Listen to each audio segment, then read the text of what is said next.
Salam, selamat malam semuanya. Salam, salam. Haleluya.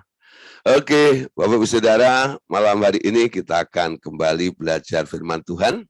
Kita masih membahas tentang tema kemarin, yaitu tentang leadership ya atau kepemimpinan. Bapak Ibu Saudara, kemarin sudah kita bahas bahwa pemimpin itu adalah seorang pelayan. Itu adalah prinsip di dalam kerohanian, ya. Beda dengan apa yang dibangun oleh sistem dunia. Sistem dunia ini mengadopsi sistemnya Musa, ya, dengan piramid, ya. Pemimpin adalah siapa yang paling kuat, ya, yang paling hebat. Tapi Tuhan Yesus mengatakan kepada murid-muridnya bahwa kalau mau jadi pemimpin, jadilah seorang pelayan, ya. Aku datang bukan untuk dilayani, tapi aku datang untuk melayani. Sekali lagi ya. Jadi seorang pemimpin itu harus punya jiwa ministry, jiwa pelayanan. Oleh sebab itu tujuannya hanya satu. Ketika Anda menjadi seorang hamba Tuhan atau seorang leaders, ini adalah sebuah pengabdian ya. Anda mengabdi, jadi emban istilahnya ya, emban, mengabdi, mengemban tugas apa yang diperintahkan oleh Allah sebagai Tuhan kita melakukannya. Nah, Bapak Ibu Saudara, di sini dibutuhkan sebuah kerendahan hati. Ambil tempat yang paling rendah. Walaupun mungkin Anda berprestasi, Anda punya skill apapun juga, ya. Jangan merasa Anda paling penting. Ya, ini catat baik-baik. Kalau nggak ada gua nih, ini nggak bisa seperti ini. Saudara, ya, perasaan pikiran bahwa Anda paling penting, itu artinya Anda mengambil tempat, memposisikan diri Anda di tempat yang utama atau paling tinggi. Tuhan mau kita, ya, ambil tempat yang paling rendah. Kemarin sudah kita ambil contoh Paulus, dia bilang, ya, kami ini rasul, ya, bahwa kami ada di tempat paling rendah, ya, bahkan haknya dirampas. Orang yang menempatkan diri di tempat rendah itu, dia rela kehilangan haknya, dan seorang pemimpin, pelayan yang ada di tempat yang rendah itu, dia hanya melakukan kewajiban tanpa menuntut haknya. Amin. Nah, perhatikan ya. Jadi ini pola yang dibangun oleh Tuhan Yesus dalam leadership. Ya. Jadi nggak ada tuntutan haknya. Jadi apapun, ya, semua orang kan punya hak, ya, hak hidup. Tapi ketika Anda, ya, menempatkan diri menjadi seorang pelayan atau hamba Tuhan, Anda sebenarnya kehilangan hak. Ya. Sekarang Anda hanya melakukan kewajiban Anda. Nah, ketika Anda melakukan kewajiban ini, yang kita lakukan cuma satu, ketaatan. Amin. Taat melakukan apa yang diperintahkan. Perhatikan ya, ini pasti nggak disukai. Ya, pertama, keinginan untuk menjadi seorang pemimpin. Jadi pemimpin. Ternyata pemimpin itu adalah seorang pelayan. Yang kedua, mengambil tempat di tempat paling rendah. Rela kehilangan hak kita. Lalu mulai taat. Bagaimana Anda bisa naik ke jenjang berikutnya? Justru kuncinya ada di sini ini. Ketika Anda sudah mulai taat melakukannya, Tuhan yang memerintah, Tuhan yang berdaulat, Tuhan yang mengatur siklusnya ini, nanti Dia yang akan mengangkat Anda. Dan itu terbukti. Seperti apa yang dialami oleh Tuhan Yesus, Bapaknya berkata, karena kamu taat, nak, maka aku beri nama di atas segala nama, setiap lutut bertelut, setiap lidah mengaku Yesus adalah Tuhan. Jadi peninggian itu datangnya bukan dari timur, peninggian itu datangnya bukan dari barat, tapi peninggian itu datangnya dari Tuhan. Ya, Dia yang bisa merendahkan siapa saja yang mau direndahkan, Dia bisa juga mengangkat atau meninggikan siapa saja yang pantas Dia mau tinggikan. Oleh sebab itu, Petrus menganjurkan, rendahkanlah dirimu di tangan Tuhan yang kuat. Amin. Ingat saudara ya, ketika Anda mengambil posisi tempat yang rendah, itu ada di dalam kehendak Tuhan. Bukan karena Anda diinjak karena kesalahan Anda, lalu Anda ada di tempat yang rendah itu. Itu beda. Itu sengsara karena perbuatan Anda sendiri. Tapi karena kehendak Tuhan, karena rencana Tuhan, lalu Anda direndah-rendahkan, tidak dianggap, tidak diterima, ditolak di mana-mana. It's okay, nggak apa-apa. Ya, rendahkanlah dirimu di bawah tangan yang kuat, ya Tuhan yang kuat, supaya kamu ditinggikan pada waktunya. Kenapa? Karena Tuhan yang berjanji, aku akan mengangkat engkau menjadi kepala, bukan ekor. Aku akan membawa engkau naik, tidak pernah turun. Amin. Nah, saudara, malam hari ini kita lanjut pelajaran kita tentang pembasuhan kaki. Ya, tentang pembasuhan kaki. Tugas seorang pemimpin adalah menjadi pelayan yang lain. Amin. Jadi bukan bos. Pemimpin bukan bos. Tugas seorang pemimpin adalah menjadi pelayan yang lain. Ya, Anda harus bisa membedakan antara pemimpin dan juragan. Kalau orang bilang, juragan itu pasti identik orang kaya, ya banyak hartanya, lalu dilayani perintah sana, perintah sini ya. Tapi kalau kita bicara tentang leaders, tentang pemimpin, tadi dikatakan tugas seorang pemimpin adalah menjadi pelayan yang lain. Di sini kita melihat Tuhan Yesus yang mengatur, yang membuat sistem ini, dia memberi teladan kepada kita semuanya. Tuhan Yesus memberi teladan dengan cara membasuh kaki murid-muridnya. Ya?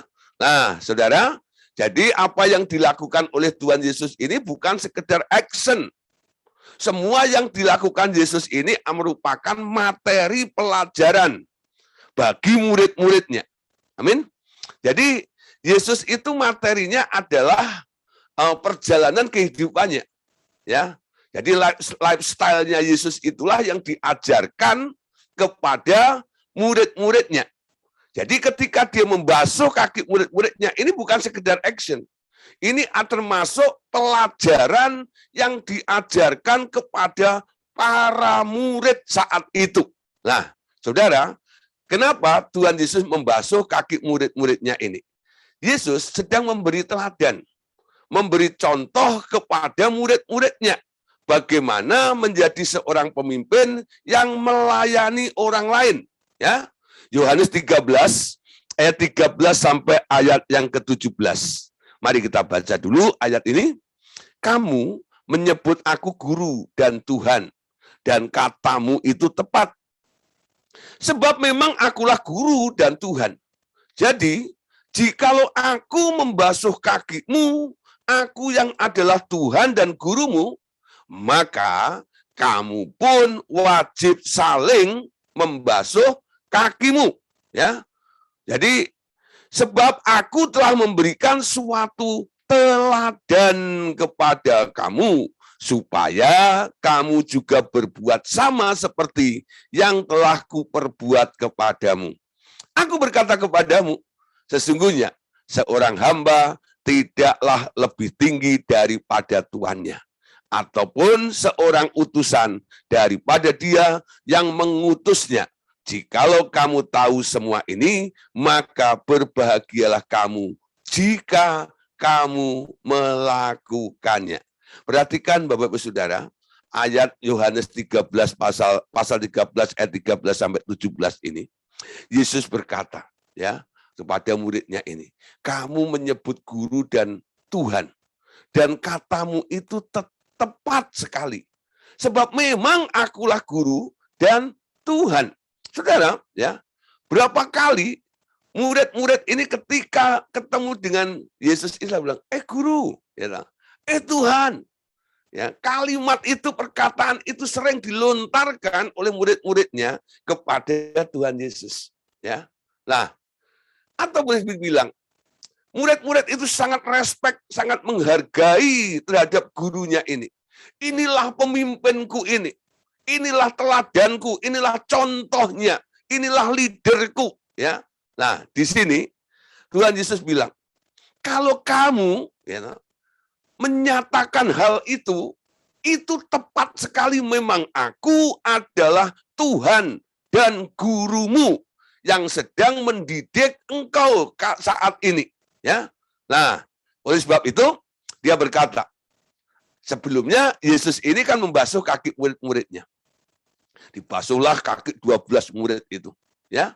Nah, Saudara, ketika mereka melihat hal itu, mereka akhirnya mengerti kenapa Yesus membasuh kaki mereka itu.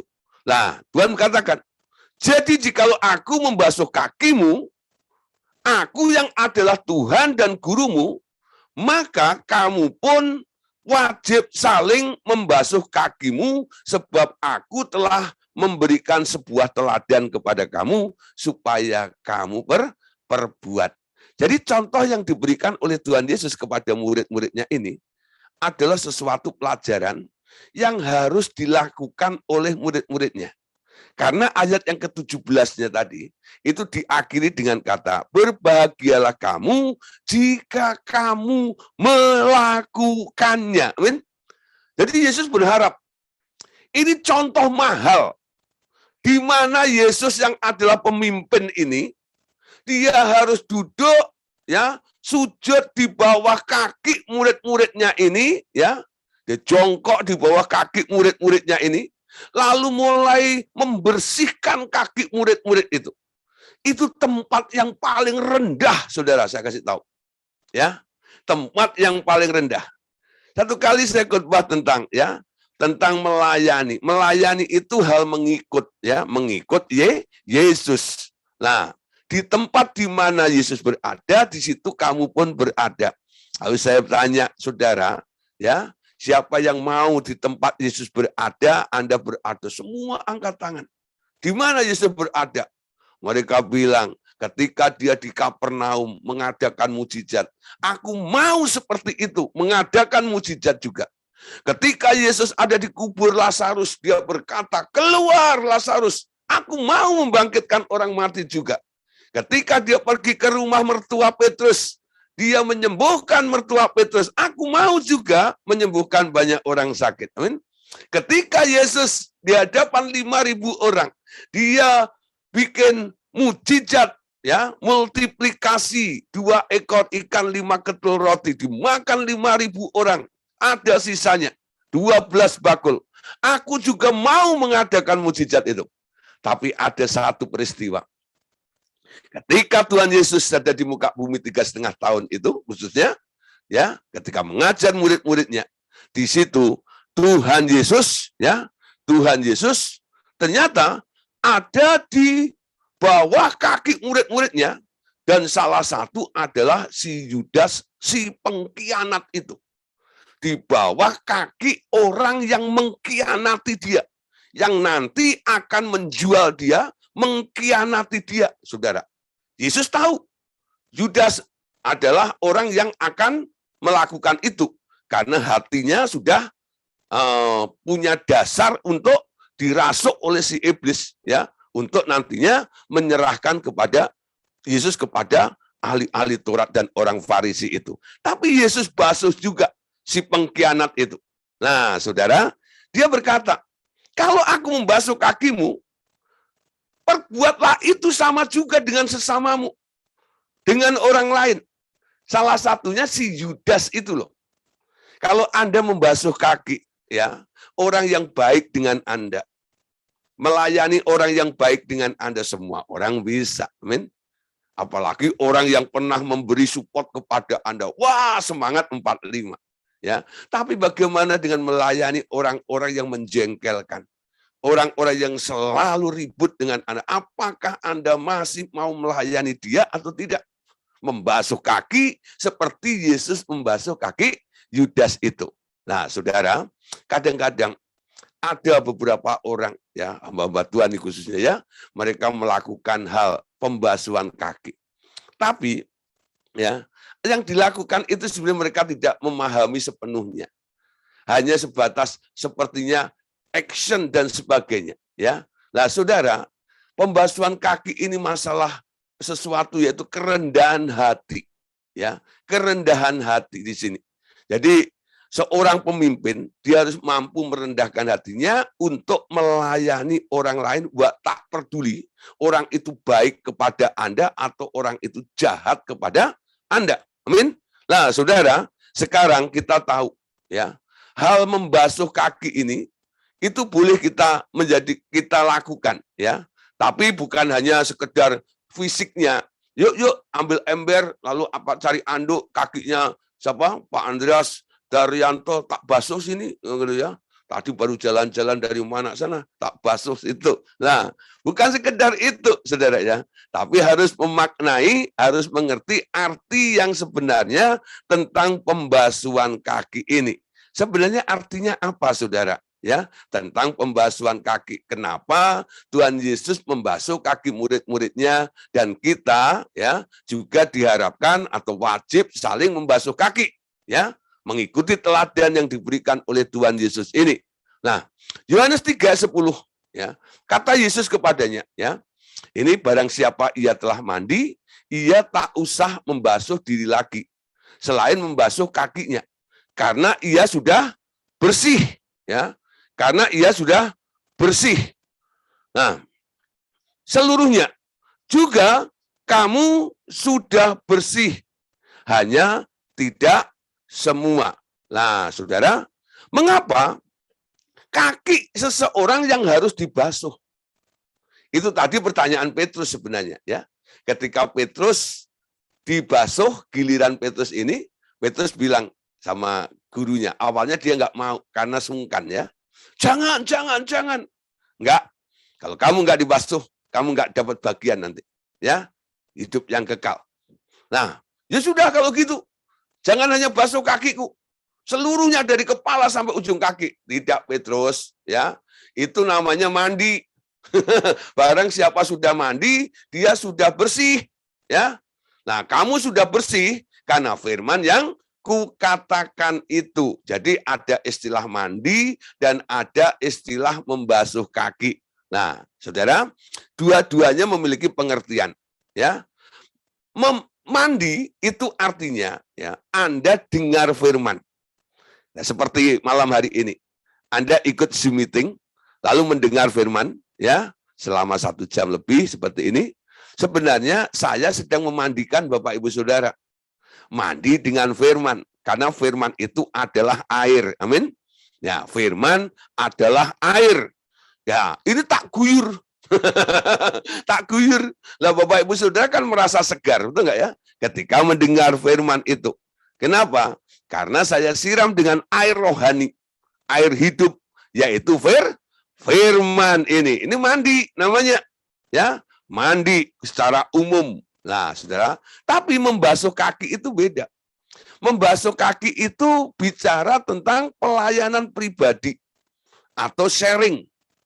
Nah, sharing, boleh sharing firman, boleh sharing pengalaman, atau saling menguatkan, atau saling mendoakan. Nah, itu namanya saling membasuh kaki. Amin.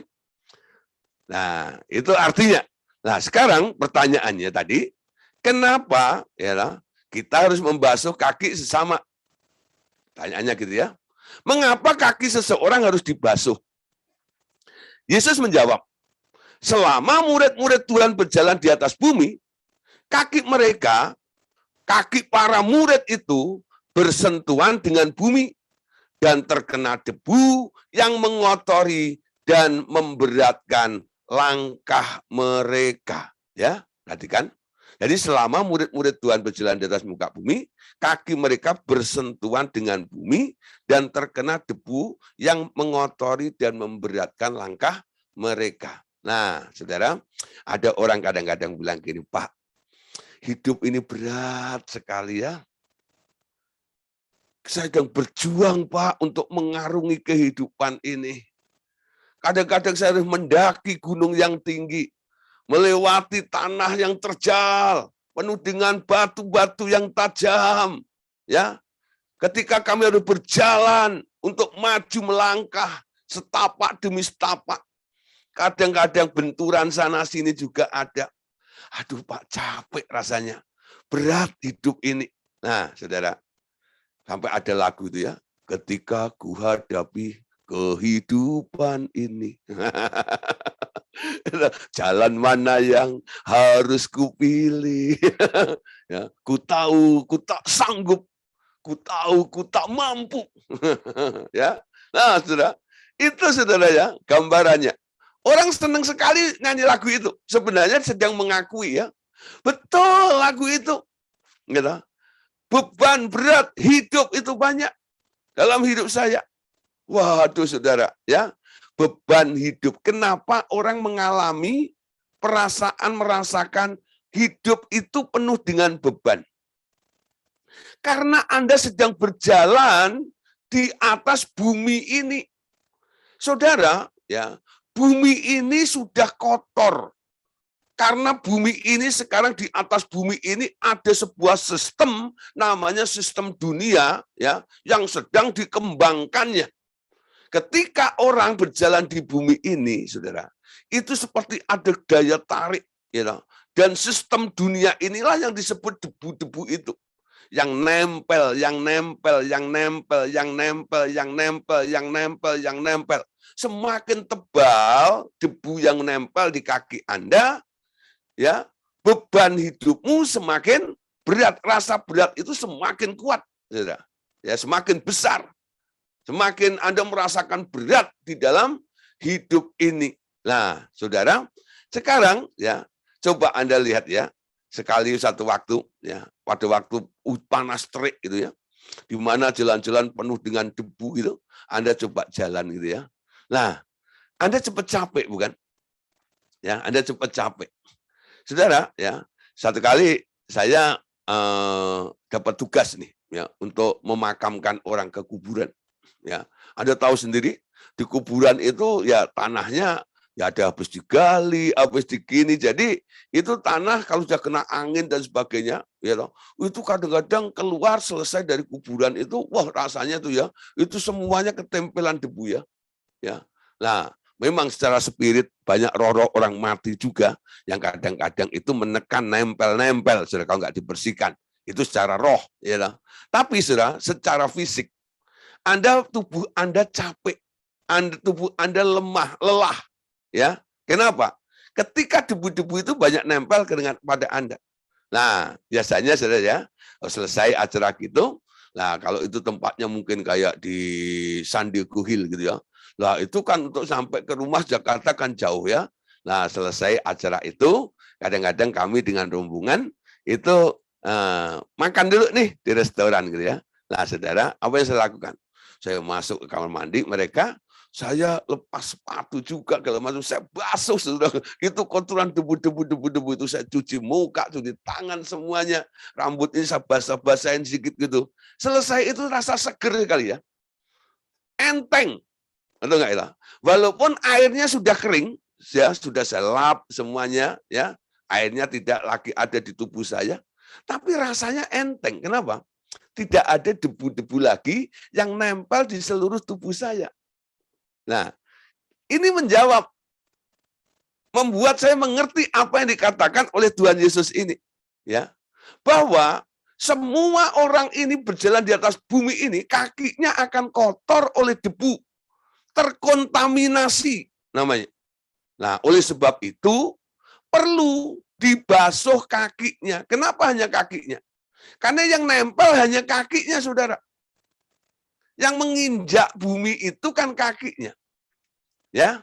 Nah, sebelum dia jalan keluar, ya, jalan-jalan ke mall atau kemana gitu, nah sebelumnya di rumah dia kan sudah mandi dulu, betul?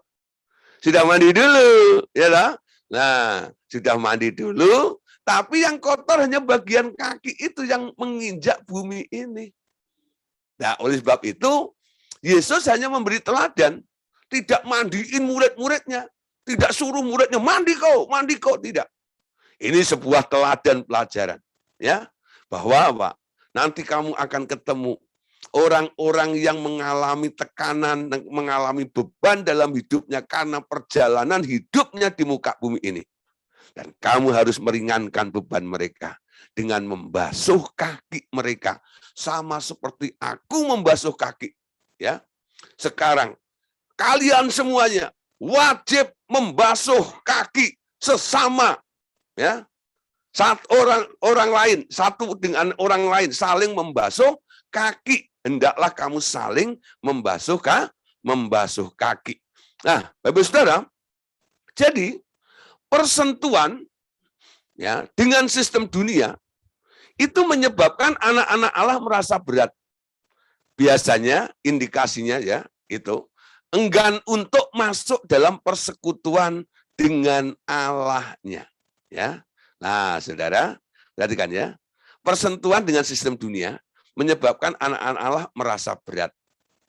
Ini yang membuat mereka, dampaknya itu enggan untuk masuk di dalam persekutuan dengan Allahnya. Kenapa, saudara?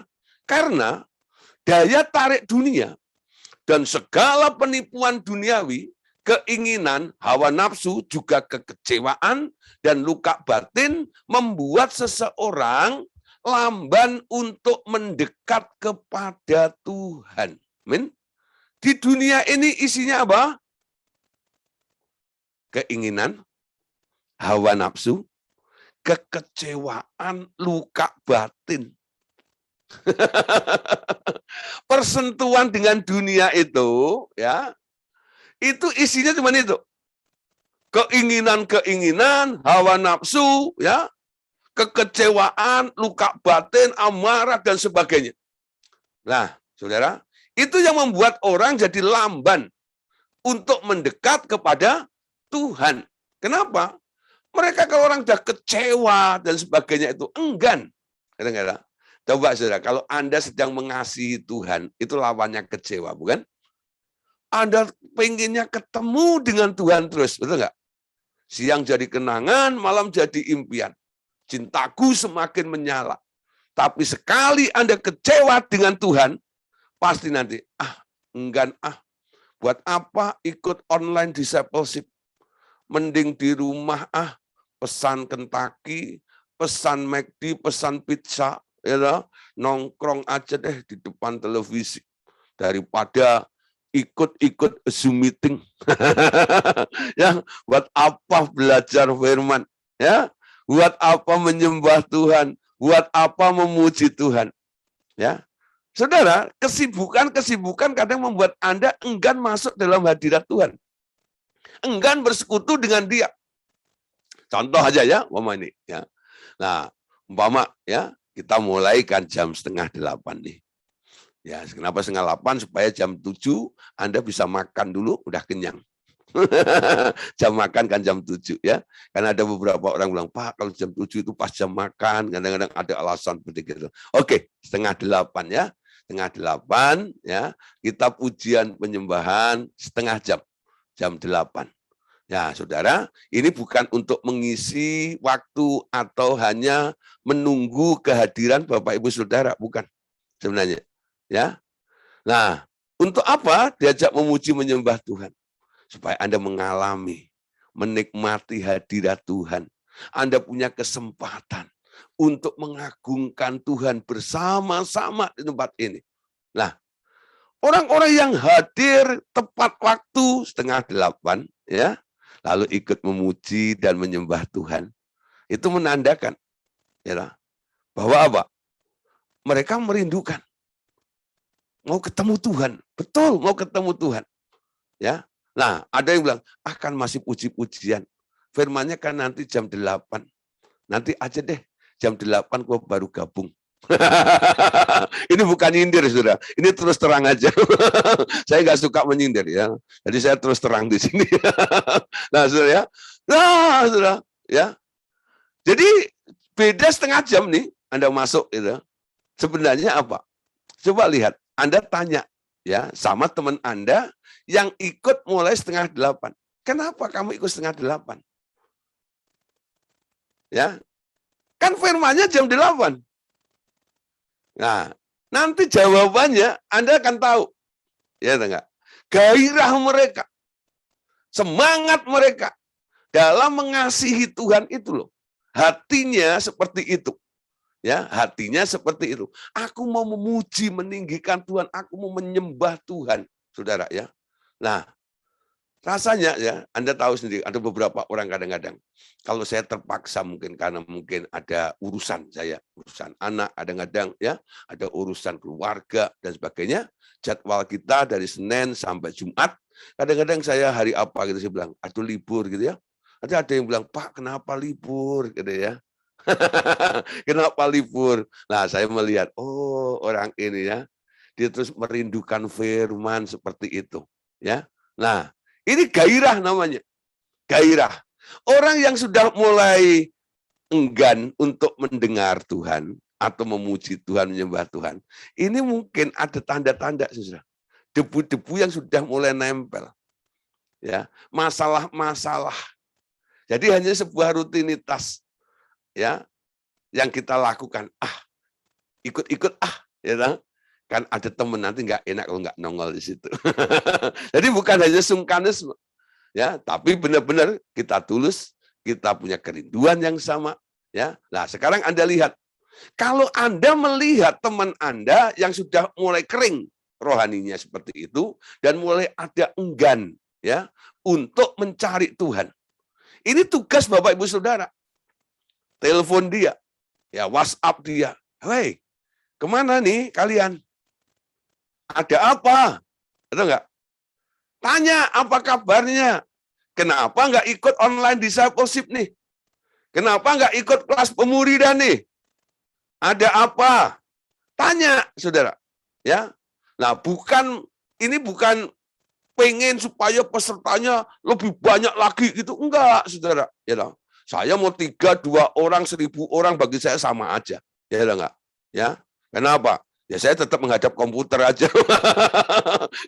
Saya nggak masalah. Mau berapa orang yang hadir nggak masalah. Tapi ini pelajaran bagus sekali, saudara ya.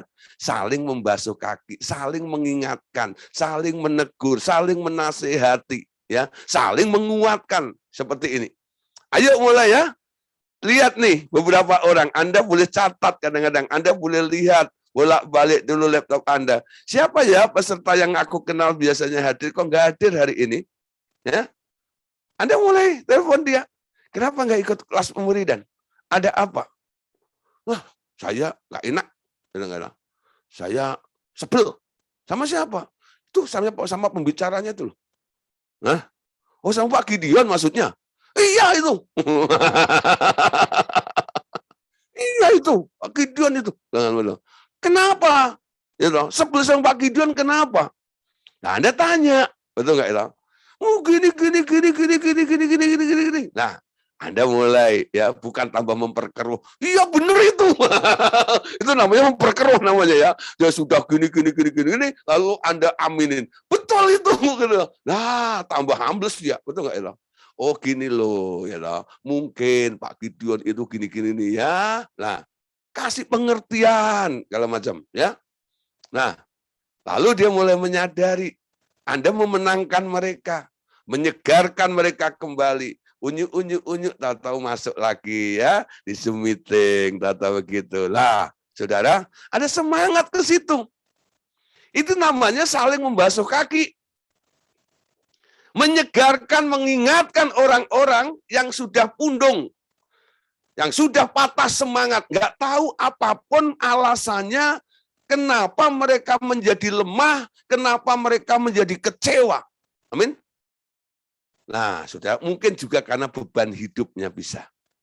Ada masalah-masalah yang sedang dia hadapi. Nah, Bapak Saudara coba nih, ya, coba telepon mereka, ya. Nah, saudara, nah kalau sudah tahu seperti itu, Bapak Saudara bisa lapor kepada saya, Pak Gideon, ya, si A ini nggak ikut pemuridan. Ya, ternyata setelah saya telepon, ngobrol-ngobrol dengan dia, ternyata dia punya masalah. Masalahnya ini, ya. Nah, yuk Pak kita doain, yuk Pak kita layani mereka. Ini namanya saling membasuh kaki. Ya, membasuh kaki sesama. Itu yang diharapkan oleh Tuhan Yesus. Jikalau kamu menyebut aku guru dan Tuhanmu, engkau harus melakukan apa yang aku contohkan ini kepadamu. Ini adalah teladan, bukan sekedar action, ya loh, supaya viral. Sekarang kan banyak ya orang melakukan hal yang aneh-aneh, lalu diupload di YouTube supaya viral kan? Ujung-ujungnya apa? Dapat duit. Saudara. Bukan. Orang yang pertama kali mengadakan pembasuhan kaki seperti itu, ya Yesus itu. Betul nggak ya? Nah, dan pada murid-muridnya. Dan ini nggak lazim. Biasanya di kalangan orang Yahudi, yang tukang basuh kaki itu adalah pembantu namanya. Jadi mereka dulu itu kalau punya rumah, nanti ada pertemuan duduknya di kastil ya. Nah, itu seperti gazebo gitu loh ya. Nah, jadi mereka naik gelar tikar situ, sandalnya dilepas. Lalu nanti ada gentong di situ ya, isinya air pembasuhan. Ingat peristiwa perjamuan kawin di Kana yang dipakai untuk mengubah air jadi anggur, air apa? Air basuhan itu ya, basuhan kaki itu. Ya, tapi masih bersih, bukan bekasnya bukan. Nah, yang basuh siapa? Pembantu, pelayan, bukan pemimpinnya. Tapi Yesus ini aneh, ya, bukan Yesusnya yang dibasuh oleh murid-muridnya, tapi si pemimpin yang membasuh kaki murid-muridnya. Dan itu kalau diviralkan hari ini, saudara, wah saudara, mungkin saudara ya, itu view-nya bisa 1 M kali. Bisa 1 M, gitu loh. Wah, jadi viral seperti itu. Ya. Nah, tapi Yesus bilang ini bukan untuk viral, bukan. Ya, ini saya lakukan untuk teladan supaya kamu ikut melakukannya. Amin. Jadi Yesus memberikan teladan baik. Amin. Dan dia sudah merendahkan dirinya seperti itu. Kalau Anda tidak bisa meniru apa yang dicontohkan oleh Tuhan Yesus ini, keterlaluan banget. Hendaklah kamu saling membasuh kaki sesamamu. Amin. Ayo, membasuh kaki itu apa? Sharing. Menguatkan satu dengan yang lainnya. Mandi itu apa? Seperti Anda dengar khotbah seperti ini, namanya mandi. Kalau Anda berkhotbah di gereja, di persekutuan, Anda sedang mandiin jemaat itu. Ya. Nah, mandiin jemaat itu. Nah, saya udah lama, saudara ya, udah lama nggak khotbah onsite. Hampir 2 tahun, ya, nggak khotbah onsite, saudara. Ya, online aja gitu. Saya hanya melihat gambar-gambar saja di depan saya laptop dan kamera. Dan ada speaker sebelah kiri, karena ada keyboard. Itu aja. You know. Belum ada. You know. Tapi ada ini sudah ya. Mulai onsite sudah ya. Ternyata minggu depan ada gereja, nggak gereja kecil sih ya.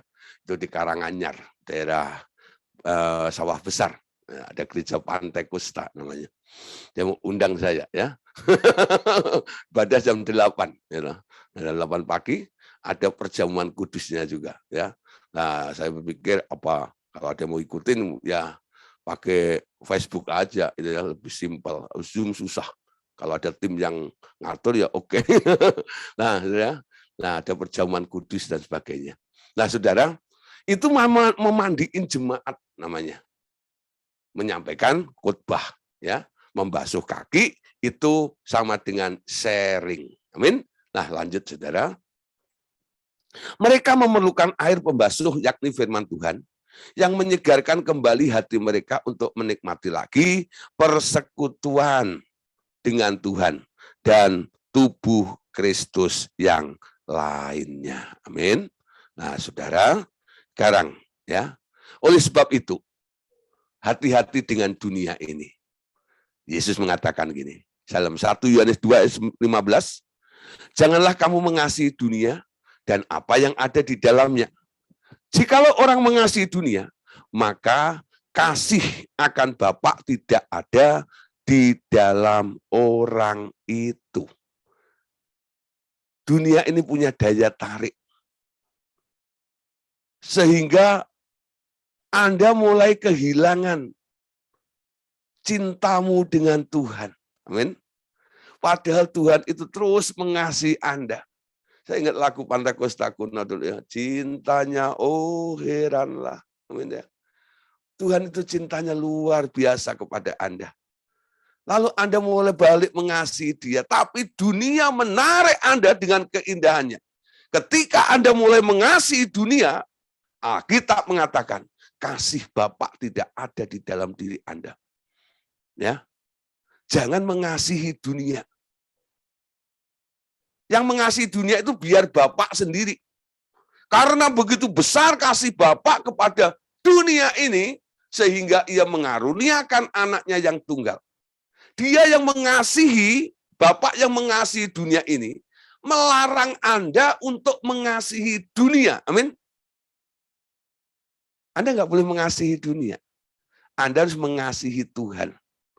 Ketika Anda mengasihi Tuhan, nanti Anda melihat misinya adalah menyelamatkan dunia. Amin. Jangan salah istilah.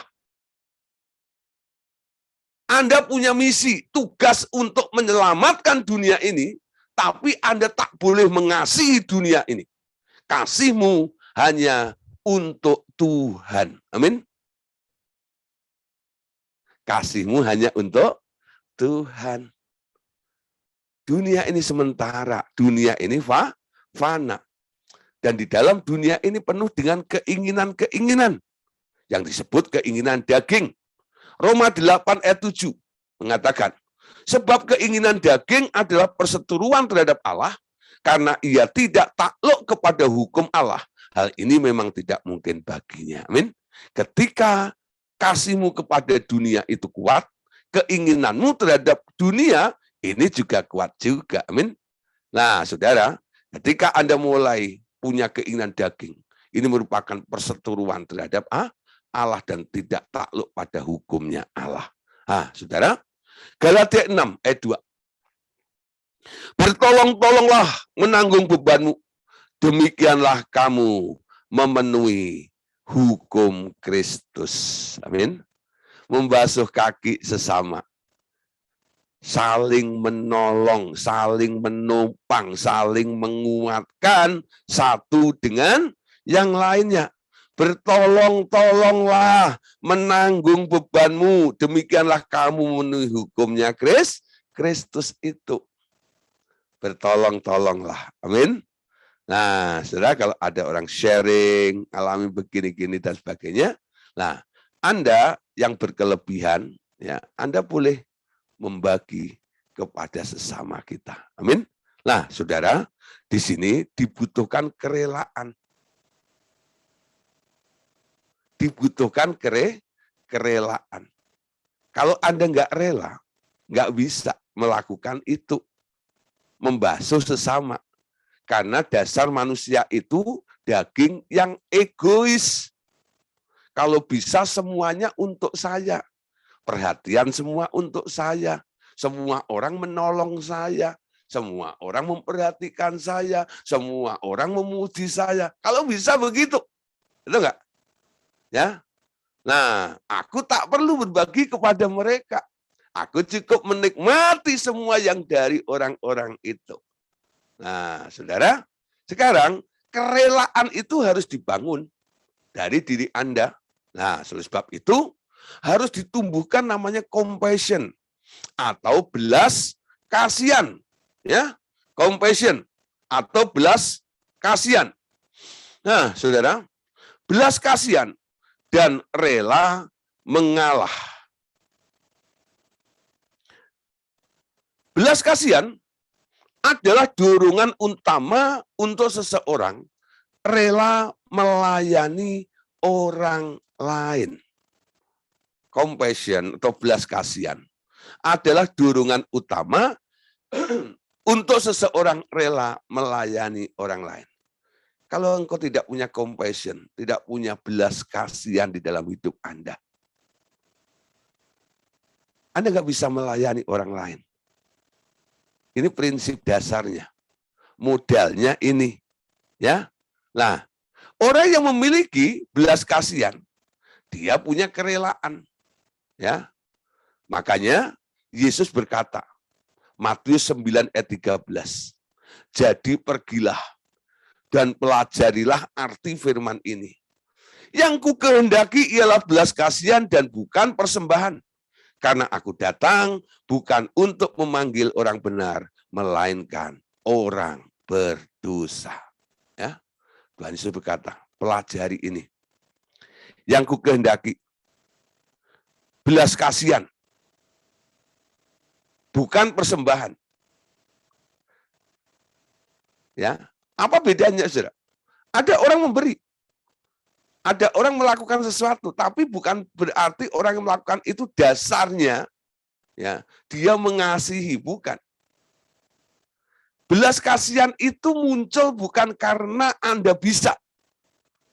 Belas kasihan itu adalah roh yang ditaruh oleh Allah di dalam diri Anda.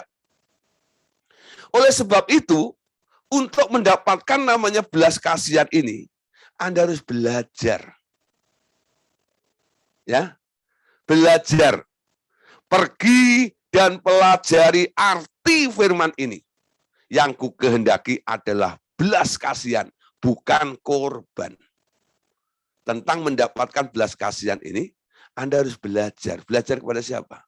Belajar kepada Yesus. Belajar kepada Yesus. Bukan karena Anda bisa, bukan.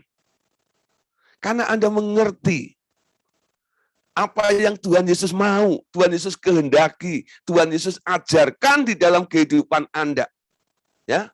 Nah, ini bentuk kepatuhan juga. Seorang pemimpin yang patuh terhadap leader di atasnya juga. Patuh terhadap perintah, program, ya, agenda yang Bapak sudah tetapkan untuk kita kerjakan. Nggak boleh mikir sendiri. Jadi belas kasihan. Yesus itu kalau ketemu dengan orang-orang yang menderita, Alkitab selalu mencatat apa? Ketika Tuhan Yesus melihat orang banyak itu, tergeraklah hatinya oleh belas kasihan. Artinya apa? Ketika Yesus ada di tempat itu, lalu ada orang yang membutuhkan pertolongannya, Bapaknya bilang, Bapaknya menggerakkan Yesus, Bapaknya memerintah kepada Yesus, lakukan sesuatu, nak. Apa yang dilakukan oleh Yesus itu bukan karena dia, bukan. Yesus sendiri yang bilang, kalau aku menyembuhkan orang sakit karena aku melihat Bapakku menyembuhkannya. Dia nangkep sesuatu dari Bapaknya, dia baru melakukannya. Itu namanya belas kasihan. Orang kadang-kadang hanya merasa kasihan. Dan kasihan pun kadang-kadang tidak action. No action, tak online. Ya, jadi cuman ngomong doang. Kasihan deh lu, bilang gitu ya. Ada orang tuh, kasihan deh lu, ya. Tapi dia berlalu aja, begitu, pergi, nggak membantu sama sekali, ya. Nah, tapi kasihan itu harus disertai dengan murah hati harusnya. Itu masih natural manusia. Tapi compassion, belas kasihan itu bukan digerakkan oleh orang itu sendiri. Belajar mengikuti ritmenya Tuhan. Ketika Anda ketemu dengan orang-orang sekitar Anda, apakah Anda harus membantu orang itu atau tidak? Anda harus terhubung dengan dia. Kalau Anda tidak merasakan, Anda tanya sama Tuhan. Tuhan, bagaimana dengan orang itu? Apakah saya harus membantu dia? Apakah saya harus menolong dia atau tidak? Nanti Tuhan akan bilang, bantu dia. Betul nggak ya? Karena memang dia perlu dibantu. Tapi Tuhan kadang-kadang bilang, jangan. Ya, kenapa Tuhan? Aku sedang memproses orang itu. Jangan ikut campur ya kamu. Tuhan kadang bilang begitu. Nggak semua orang bermasalah sekitar Anda harus Anda tolong. Kalau Anda berjalan di dalam compassion, belas kasihan Tuhan. Amin. Banyak orang kadang-kadang tertipu. Ya, ada orang yang pura-pura menderita. Supaya apa? supaya mendapat kasihan dari orang-orang lain. Nah, setelah dia tahu dia dibohongin segala macam, dia marah, dia kecewa, kurang ngajar itu orang. Nggak, ternyata ya dia lebih kaya daripada gua. Ya saudara ya, kalau Anda lihat pengemis di jalan-jalan kadang-kadang ya, belum tentu saudara. Mereka di kampung punya rumah banyak, ternaknya, kerbaunya ada 10, ya, sapinya ada 50, saudara. Nah, padahal Anda tinggal di Jakarta ngekos. lebih kaya dia daripada Anda, kayak. Tapi dia pura-pura miskin. Dia bilang sehari belum makan, nggak punya apa-apa, padahal dia punya apa-apa. Ya, Anda ketipu bukan? Coba kalau Anda tanya Tuhan, nggak bakal ketipu, saudara. Ya enggak lah. Tuhan akan bilang, itu bohong. Panggil Satpol PP. Kejar-kejar, kabur. Semuanya. Ya, ada yang pura-pura kakinya patah segala macam. Ketika ada Satpol PP itu bisa lari kenceng. Penuh drama itu namanya. Drama seperti itu. Enggak semuanya tuh. Tapi Anda jangan menutup diri Anda juga. Orang miskin sekitar Anda gitu ya. Itu pasti bohong. Belum tentu, saudara. Memang mungkin dia miskin dan perlu Anda tolong. Amin. Nanya Tuhan. Dalam segala perkara itu artinya mempelajari belas kasihan. Pergi dan pelajarilah arti firman ini. Yang kukehendaki adalah belas kasihan dan bukan persembahan. Bukan sekedar memberi, tapi memberi menurut keinginan dan kehendak Tuhan. Amin. Nah, saudara, sekarang kita lihat contoh orang yang murah hati. Ya, di dalam Alkitab dituliskan di sini ya. Nah, tapi sebelumnya, kerelaan mengalah membuat seseorang tak merasa perlu menuntut hak untuk diakui dan dihargai hingga ia dapat mengangkat seseorang yang amat dalam ditipu si iblis, yang menaruh pikiran-pikiran dan tabiat daging yang seburuk-buruknya sekalipun untuk memimpin mereka keluar dari kegelapan. Amin. Nah, sekarang kita lihat contoh orang yang tergerak karena dia murah hati. Lukas 10:33-34. Lalu datang seorang Samaria yang sedang dalam perjalanan ke tempat itu, dan ketika ia melihat orang itu, tergeraklah hatinya oleh belas kasihan. Ya, ia pergi kepadanya, lalu membalut luka-lukanya. Sesudah ia menyiraminya dengan minyak dan anggur, kemudian ia menaikkan orang itu ke atas keledai tunggangannya sendiri. Lalu ia membawa ke tempat penginapan dan merawatnya. Saudara, ini adalah perumpamaan yang dibentangkan oleh Tuhan Yesus. Sebenarnya nggak ada realnya, nggak ada kala itu. Tuhan hanya bilang, menurut kamu siapakah yang murah hati itu? Ada seorang imam yang notabene orang agamawi. Ada ahli Taurat yang paham dengan kebenaran firman. Ya, satu hari ada orang ya turun dari Yeriko, dirampok oleh para penyamun. Diambil barangnya, dilukai, tergeletak situ, ditinggal. Si imam lewat. Dia cuma melihat, cuma bilang kasihan ya. Tapi dia kabur. Ahli Taurat juga. Dia lewat gitu ya. Dan dia bilang, kasihan ya. Mukanya sampai kayak begitu. Nah, itu matanya sampai kebalik tuh. Kasihan ya. Gitu ya. Nah, itu tangan pisah dengan kaki. Ya dari dulu. Kasihan ya. Hanya bisa ngomong begitu loh. Lewat. Tapi saya bilang, ada seorang Samaria. Ketika melihat itu, tergeraklah oleh belas kasihan. Dia turun, dia balut lukanya, dia ini dan itu, dibayari, taruh di penginapan. Ya, lalu tanya pada murid-muridnya, menurut kamu, siapakah dari ketiga orang itu, ya, yang penuh dengan kemurahan hati?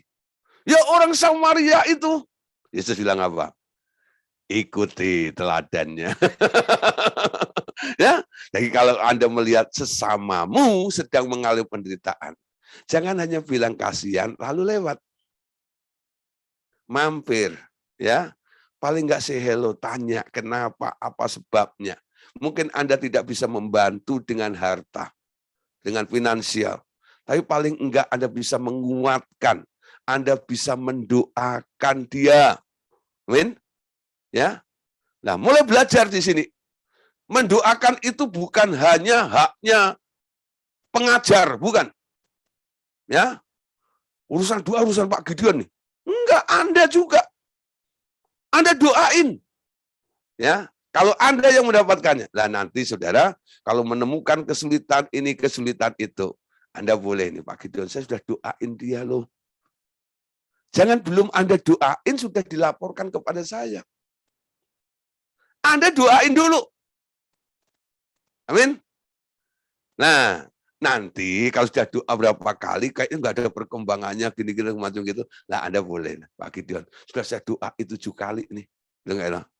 Nah, pikir saya kayak aman tuh. 7 kali udah pulih. Ini belum pulih, ada apa ya Pak? Menurut pengalaman Bapak itu bagaimana? Nah, boleh nih, saudara ya. Lalu kita sama-sama garap orang itu. Nah, mungkin Tuhan akan memberikan hikmat kepada saya, ya. Nah, untuk lebih ya menguak akar persoalan kenapa orang itu menderita. Tuhan berikan hikmat.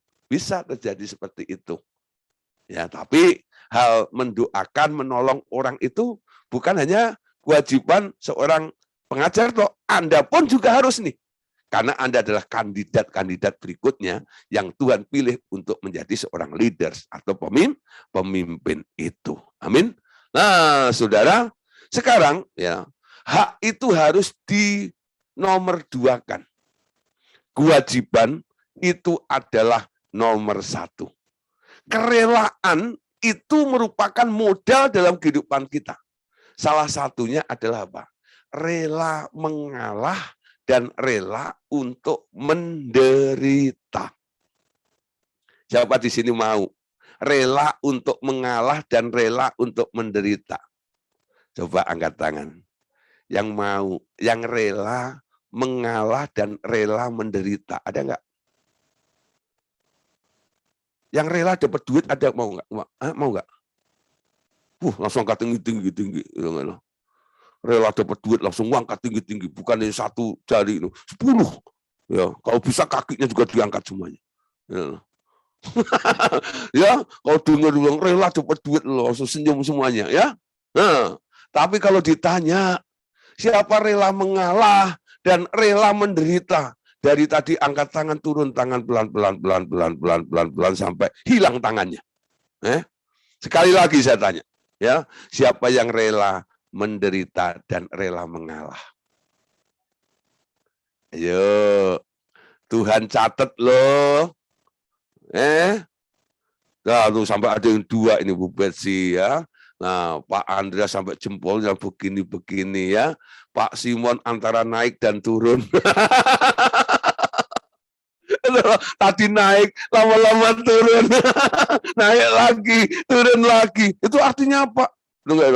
Rela ala yoyo itu. Ya, lama-lama loyo.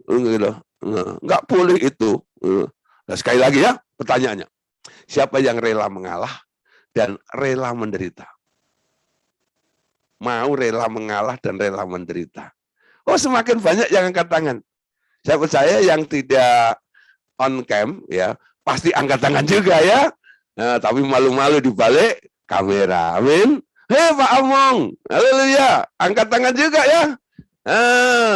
Bu Priska langsung on cam, angkat tangan 5 jari. Rela mengalah, rela menderita. Tuhan catat dan sebentar lagi akan kejadian. Biasanya, saudara, kalau Anda sudah mengambil komitmen, sebentar lagi akan Anda alami. Ya, ada masalah, ada konflik, walaupun Anda punya hak. Ya, tapi Anda mulai mengurungkan. Tidak mempertahankan hakmu, tapi Anda rela untuk mengalah. Bahkan rela untuk menderita. Paulus menganjurkan dalam 1 Korintus pasal 6, ayat yang ke-7. Ya, ini ayat bagus sekali. Ya, ayat bagus sekali. Yang belum pernah membaca ayat ini, hari ini saya harap untuk melihat dan memperhatikan, maksud saya, ya, dan mencamkan firman ini. 1 Korintus 6 ayat 7. Ini ayat favoritnya orang RTM. Berarti kan, adanya saja perkara di antara kamu yang seorang terhadap yang lain telah merupakan kekalahan bagi kamu. Mengapa kamu tidak lebih suka menderita ketidakadilan? Dan mengapa kamu tidak lebih suka dirugikan? Amin. Nah, saudara, saya ingat ya, dulu ada yang kesaksian, Pak, ya, saya ini sedang butuh uang banyak. Ya, ada orang, Pak, ya, mas saudara juga, ya, dia pinjam uang saya, Pak. Ya. Ketika saya minta balik, tuh, dia lebih galak dari saya, Pak. Padahal saya lagi butuh, Pak, kalau macam gini-gini dan sebagainya. Nah, ya, lalu saya sarankan, yang itu, saya kasih salah satunya ayat ini. Ya, oke, kamu ya mungkin memaksa gini-gini segala macam itu, dia juga nggak bakal kasih atau gini alasannya apa. Ya, coba ubah cara memandang peristiwa ini, masalah ini. Ya, Tuhan itu punya way out. Tidak hanya itu tok. Mungkin itu cara berpikirmu mentok di situ. Duitku dipinjam orang, itu hakku untuk ambil ini. Ketika Anda mundur untuk tidak ngotot ambil hakmu, ya, tidak ngotot ambil hakmu, Tuhan akan buka jalan lain, betul? Itu terjadi, saudara. Banyak orang nggak, ya, dia nanti berperkara di situ. Sampai di pengadilan diurus ini dan itu dan sebagainya, sewa pengacara ini, sewa pengacara itu, ini dan itu segala macam. Ujung-ujungnya setelah selesai, duitnya habis.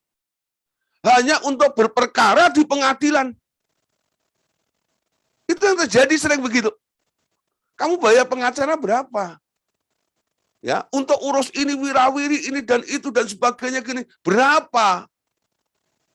Duitnya berapa? Setelah itu sisa berapa? Coba saya tanya. Tapi yang penting kan puas, Pak.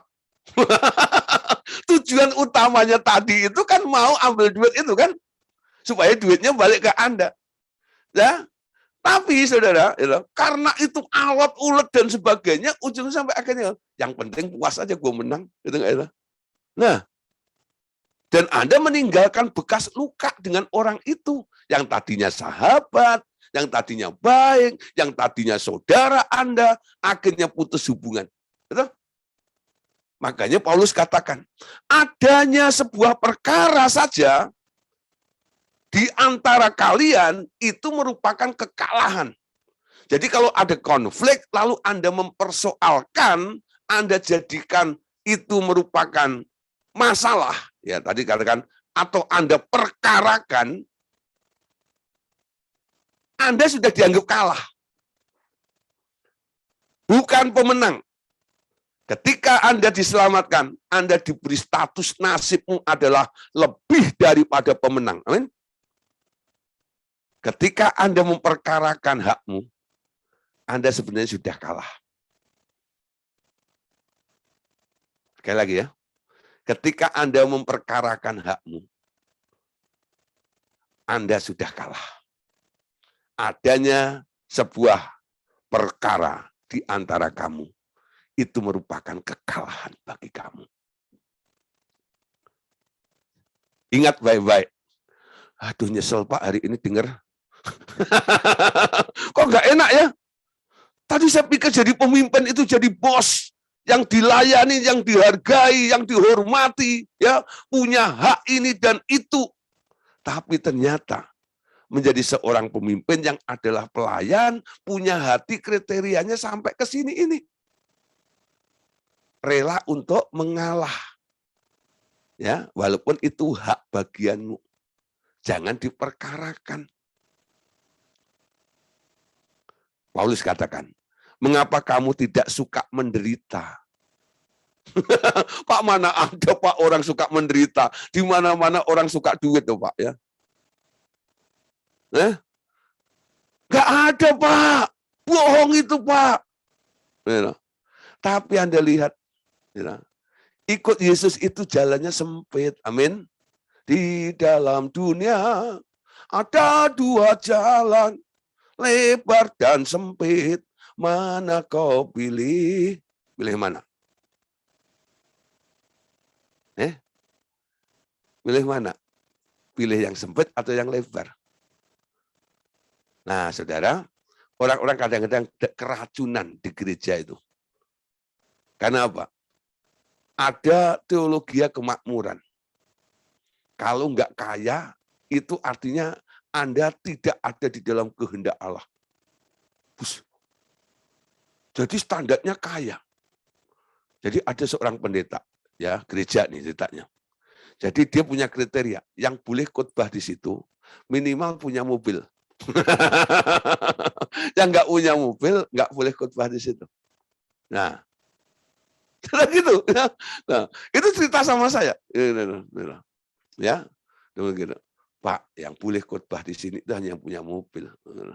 Saya bilang hebat juga. Padahal jemaatnya cuma segelintir, sudah.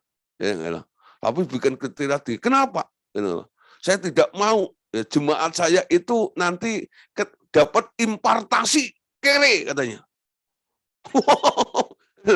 Nah, saya bilang ini. Jadi mereka jadi khotbahin tentang kemakmuran saja. Nggak heran, saudara. Ya loh. Jemaatnya ini nih, waduh, kau datang dan pergi sesuka hatimu. Nggak aturan semuanya. Ya, satu kali dia mengalami banyak masalah dengan jemaat. Saya bilang, karena hanya kamu ajar tentang kemakmuran. Disiplin perlu.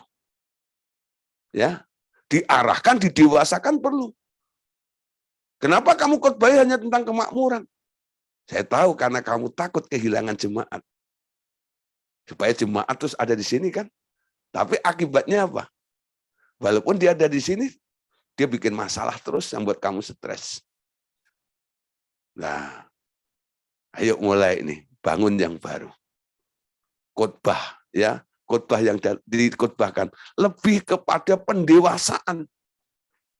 Saya selalu bilang gereja-gereja yang mengundang saya, saudara, sudah banyak pendeta yang diundang di sini yang bicara tentang solusi hidup, tentang kemakmuran dan sebagainya.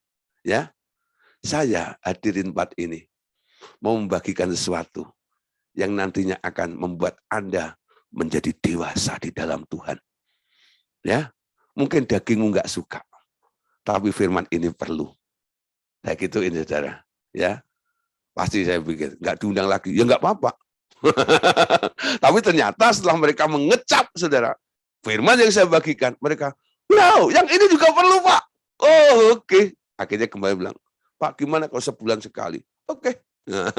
Puji Tuhan, saudara. Bukan masalah undangannya. Tapi saya diberi kesempatan untuk ada di situ, membagikan, untuk mendewasakan jemaat yang ada di gereja itu. Amin. Nah, saya berharap seperti itu.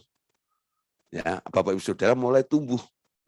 Nanti kalau sudah mulai, ya, Bapak Ibu Saudara siapa tahu Anda orangnya juga yang dipakai oleh Tuhan untuk mendewasakan jemaat-jemaat itu juga. Amin. Nah, jadi harus lebih suka menderita ketidakadilan dan rela untuk dirugikan. Lah yang ini nih, dengar, Pak, kok rela dirugikan itu gimana? Nah, kalau Anda dirugikan oleh orang, ya, dan Anda kayaknya tuh orang itu jahatnya ngepol pada Anda jangan kutukin orang itu. Anda teriak, puji Tuhan. Untung saya yang dirugikan, bukan saya yang merugikan. Amin. Halo? Kalau Anda dirugikan, Anda jangan sumpahin orang itu. Ya.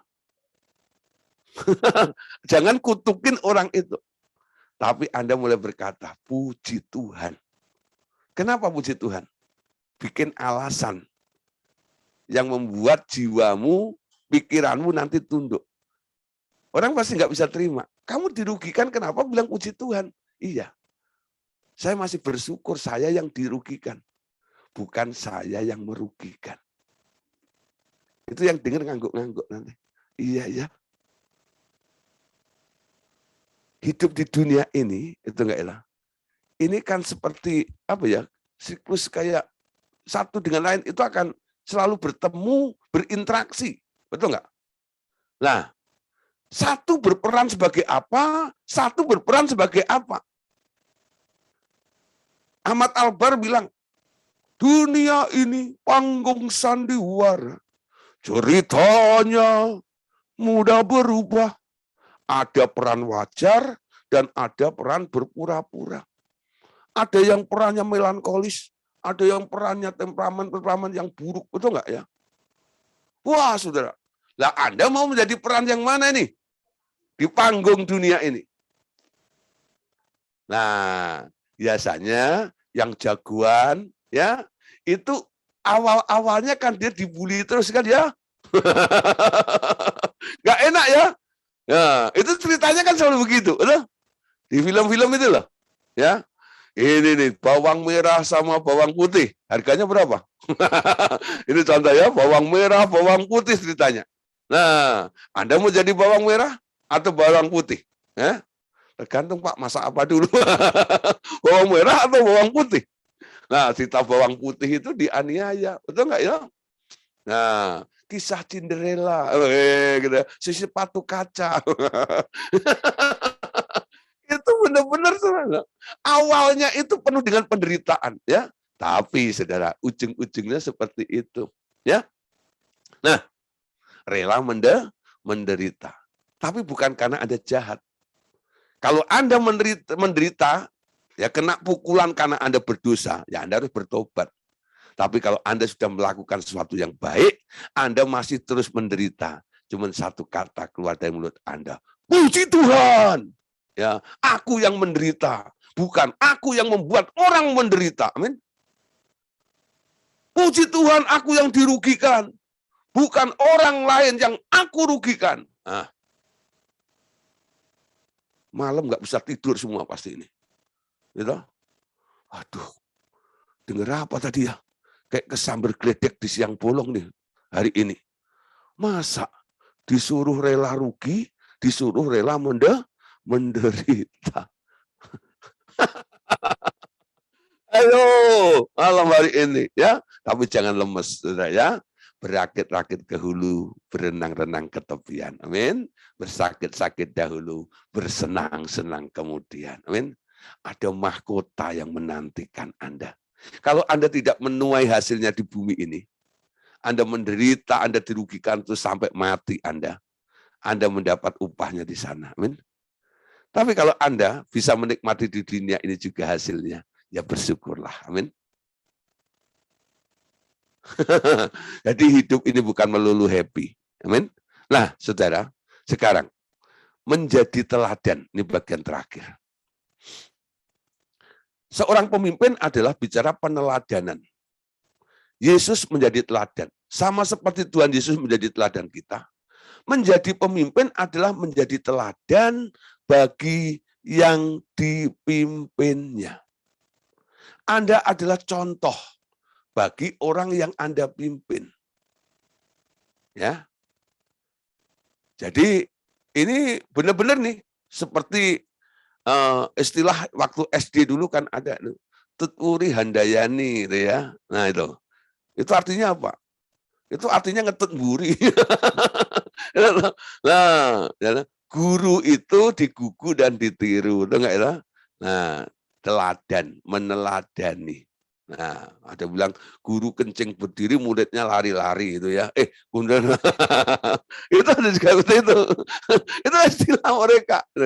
Nah, tentang kepemimpinan ya, tentang peneladanan itu umum, mereka semua mengerti bahwa seorang pemimpin harus menjadi contoh, menjadi panutan atau menjadi teladan. Nah, Petrus mengatakan gini, ya. Dalam 1 Petrus 5 ayat yang ketiga. Janganlah kamu berbuat seolah-olah kamu memerintah atas mereka yang dipercayakan kepadamu. Tetapi hendaklah kamu menjadi teladan bagi kawanan domba itu.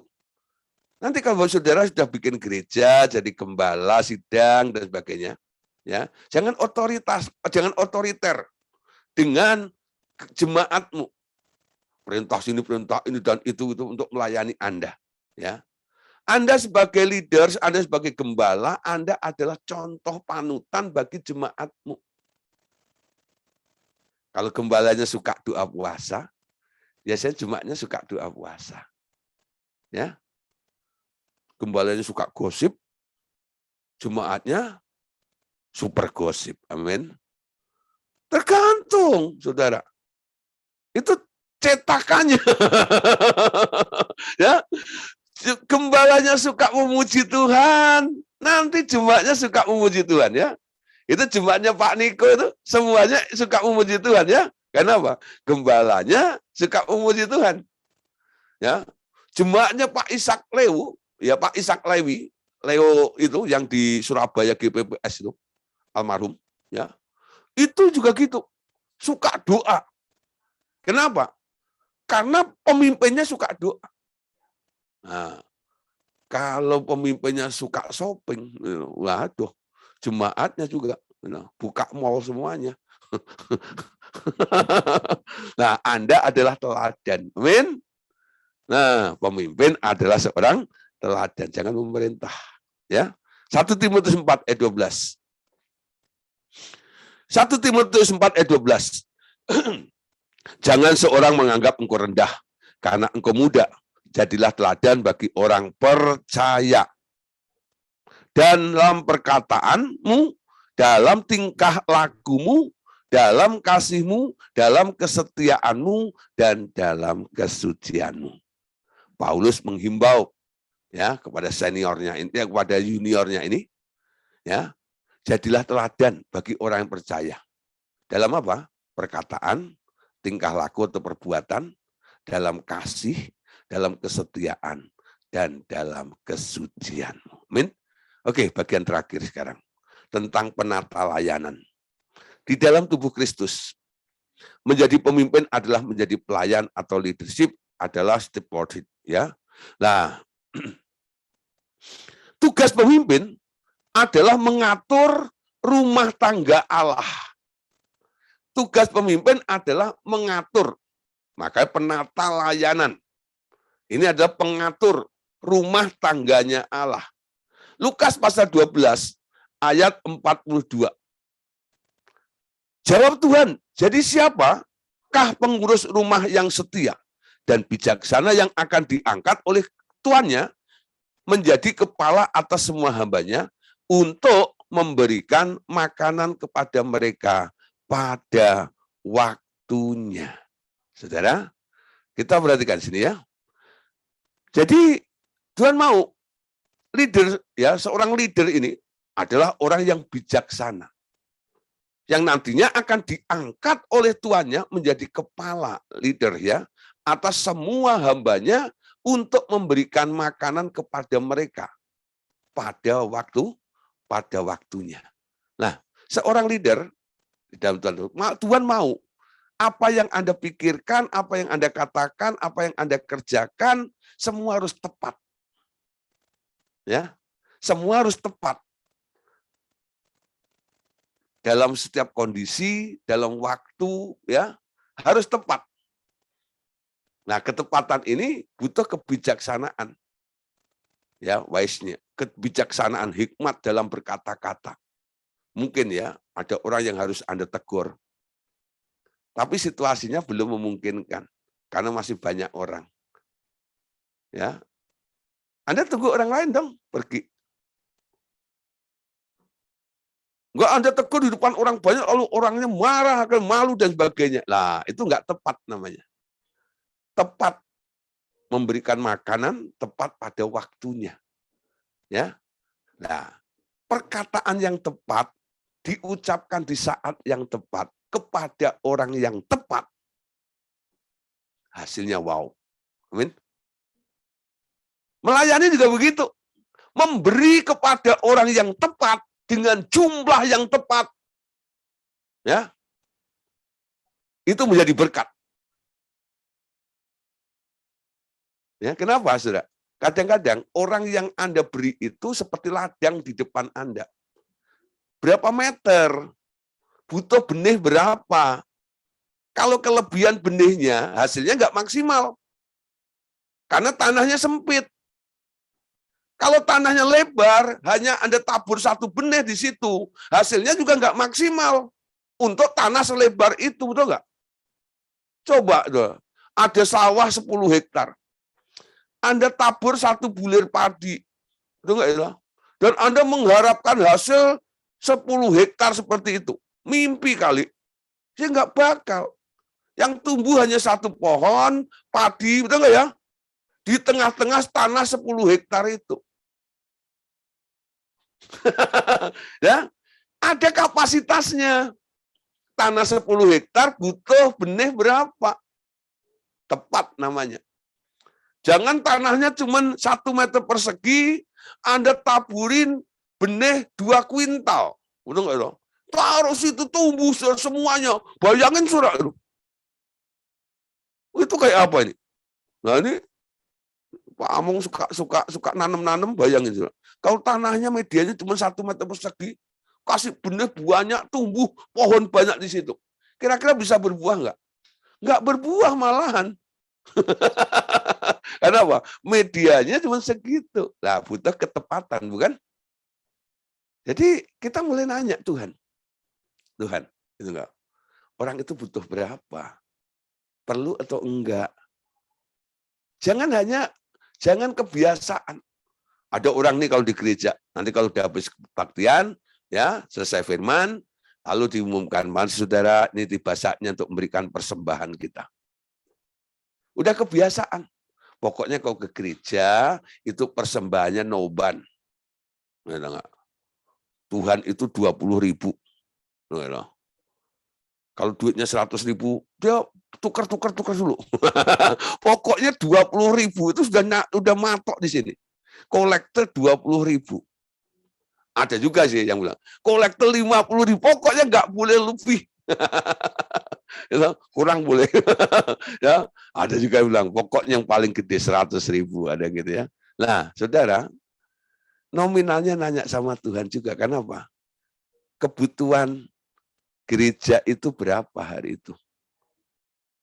Ya, mungkin pendetanya, gembala Anda sedang membutuhkan sesuatu juga, butuh dana juga lebih besar. Ya, kadang-kadang ya pendetamu mungkin gembalamu atau gerejamu sedang tidak membutuhkan hal itu. Ya, jadi kebutuhannya sedikit. Ya nggak harus besar Anda memberikannya. Ya, menurut jumlah yang dinyatakan oleh Tuhan. Jadi saya kalau menghimbau, saya bilang, mari saudara kita berdua tanya Tuhan, berapa nominalnya. Ya, tapi ada orang yang memaksa, saudara, mari kita berikan yang terbaik, terbesar, terbanyak untuk kemuliaan Tuhan. Jadi harapannya apa? Pokoknya banyak-banyak. Tepat, amin. Dalam segala hal, ketemu dengan orang juga seperti itu. Ya, jangan udah dipatok seperti itu. Walaupun Anda sudah melakukannya, kurang tepat. Amin. Nah, sekarang ayat terakhir, saudara. Titus 1 ayat 7 sampai ayat yang ke-9 ya. Oke. Titus 1 ayat 7 sampai ayat 9. Sebab sebagai pengatur rumah Allah, seorang penilik jemaat harus tidak bercacat, tidak angkuh, bukan pemberang, bukan peminum, bukan pemarah, tidak serakah, melainkan suka memberi tumpangan, suka akan yang baik, bijaksana, adil, saleh, dapat menguasai diri dan berpegang kepada perkataan yang benar sesuai dengan ajaran yang sehat, supaya ia sanggup menasihati orang berdasarkan ajaran itu dan sanggup meyakinkan penentang-penentangnya. Amin. Nah, saudara, yang terakhir ini adalah persyaratannya. Ya, tidak cacat, bisa menguasai diri, berpegang pada perkataan yang benar. Supaya dia sanggup menasihati orang dan sanggup meyakinkan orang yang menentangnya. Amin. Oke, Bapak Saudara, tentang leadership, tentang kepemimpinan sudah selesai dalam 2 sesi. Ya, yang pengen mengulang kembali, silakan buka lagi YouTube-nya. Ya, supaya lebih memahami tentang kepemimpinan Allah Tuhan Yesus. Ya, oke, Tuhan Yesus memberkati kita semuanya. Amin.